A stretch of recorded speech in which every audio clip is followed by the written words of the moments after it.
Good evening, I'm Don Bell, and we are under a next weather alert as Hurricane Erin batters the Jersey Shore. It's not making landfall, but the ocean is raging with wild waves and a storm surge that is covering even the biggest beaches, like Wildwood Crest. And that's where we find Joe Holden. Joe, what are you seeing?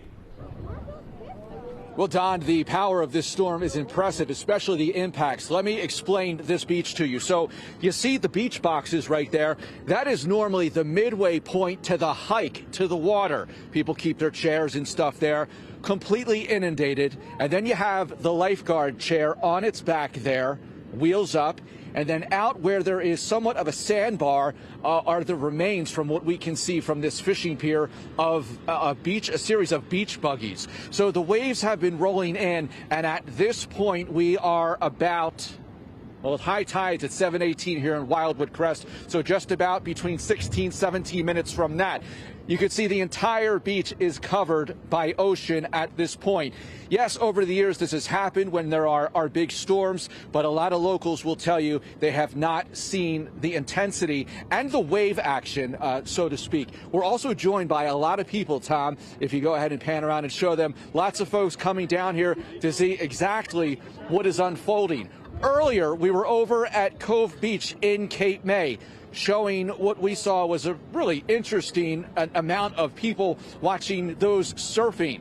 One lady told us that the ride from where they caught a wave all the way to the shore, one of the best around. Let's go ahead and listen to some of their observations from a little earlier on this Thursday. Well, this is my first time at the Cove. I think it's pretty amazing. I think they're pretty brave individuals out there. But no, it's pretty cool. I think it's great. Is this the place to come to surf? I mean, This is the spot. And it's been like If you want a long ride, you can ride all the way into the Cove, to the Lighthouse Beach. So right now, the story here along the beaches of Wildwood Crest, and if we could take it back live here, you are looking towards the amusement piers, Maury's Pier. If we could go back, Tom, onto that shed. Not only are these structures underwater, they're also being flipped around and repositioned as the ocean really has its way with everything along the beaches. 7:18 is the point that every emergency official has their eye on, because that is the official high tide. So we've been watching the tide come in for now a solid, say, 2 hours. There is an additional 2 hours on the other side of 7:18 that you have to take into consideration before things begin to recede. This is the picture we're seeing from the ocean. The back bays are just as vulnerable, so we will continue to keep you posted on conditions here from Wildwood Crest. We're live in the Crest. Joe Holden, CBS News Philadelphia. A surreal scene, and as you mentioned, about 15 minutes away from high tide where you are right now. Let's head over to Chief Meteorologist Bill Kelly in the Hyundai Next Weather Sphere with the latest on those conditions. Bill. Yeah, Don, let me start you out with a couple of different cameras around the area, and that's what we're dealing with. So this is our Atlantic City camera from the Atlantic City Beach Patrol, and we've been watching the water come all the way up, take the trash cans and draw them on out. This is one location. I'm going to show you the aerial view from Ocean City, and we've been watching this one for the last couple of hours. The waves breaking well out, and when I compare them to the people walking on the boardwalk here, I mean, these are big waves that are out and about, and then, of course, you have all the white water going all the way up to the dunes. Another look at it from the Margate Pier looking toward the shore. Again, you can see how high up the beach the water is going here.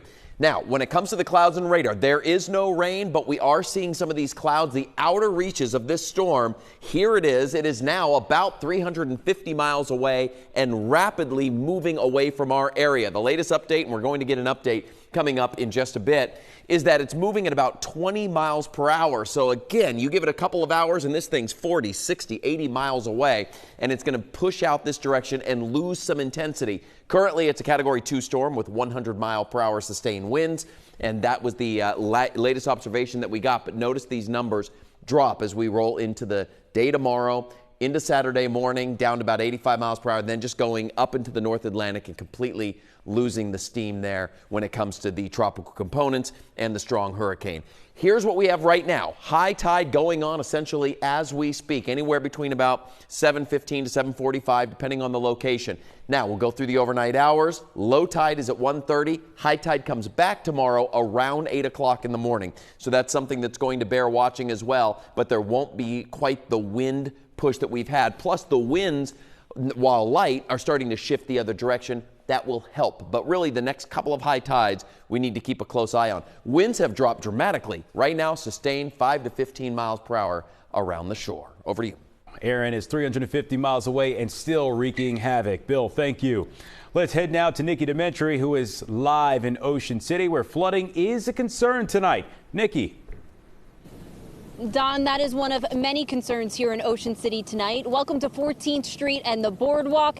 Right now, it's closed off. We had an officer come up to us about 40 minutes ago saying beaches are closed. Get off the beach. So everyone has pretty much been adhering to that. You see a couple people coming here and there trying to grab a picture.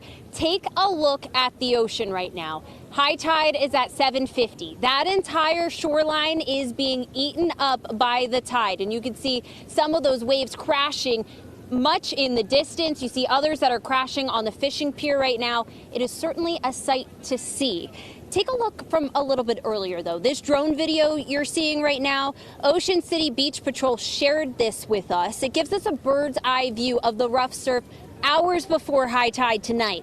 Now, they tell us some of the shoreline has seen some erosion already. And while the boardwalk was certainly crowded throughout the afternoon and evening, the beach wasn't completely empty earlier. No swimming is allowed here, and we saw lifeguards certainly enforcing that. Oh, rough waves. We see waves that are breaking far out that we don't typically see. They're usually closer to the shoreline. The wind is brutal. You have to tie things down. Our furniture in the back on the deck is all tied to the railings. But here, I just love to see the storm clouds with the big waves. We've never seen waves breaking out that far. So the wind certainly is another concern here right now. It's actually died down a little bit, but we've seen those gusts throughout the afternoon. Again, the rip current, the rough surf, that is coming in. Those monster waves. I keep hearing people over my photographer Jim McHugh's shoulder saying, oh my gosh, I've never seen something like this here. Another thing we've been hearing a lot, Don, this is the driest hurricane. Of course, it's not going to hit here. It is some hundreds of miles offshore, right? There's no rain, though. You're just getting the wind, and you're going to see some flooding in the back base. Fascinating stuff. Nikki, thank you so much. All right, time now to continue our tour of the shore. Let's head a few miles north to Avalon, where Siafa Lewis has spent the entire day monitoring the situation. Siafa.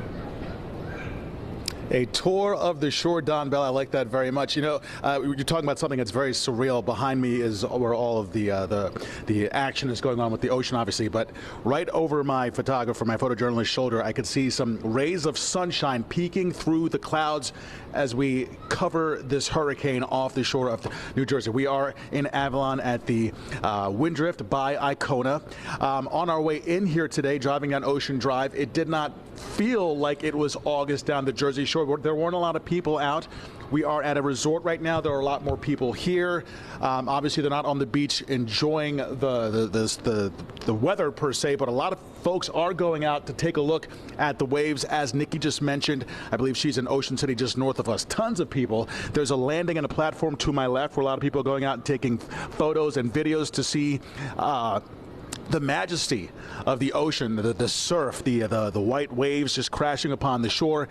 The beach, or what would be the beach under normal circumstances, has been fully engulfed by water, and high tide here is at 6:36 tonight, so we should see at that point in about 25-30 minutes or so what will happen at that point in time as far as beach erosion, which of course is a big concern. But otherwise, light wind, not too bad right here. We'll send it back to you, Don, in Philadelphia. Too bad. That's what we want to hear. Siafa, thank you. And that's it for us for right now. We will have more on our sister station, Philly 57, at 8.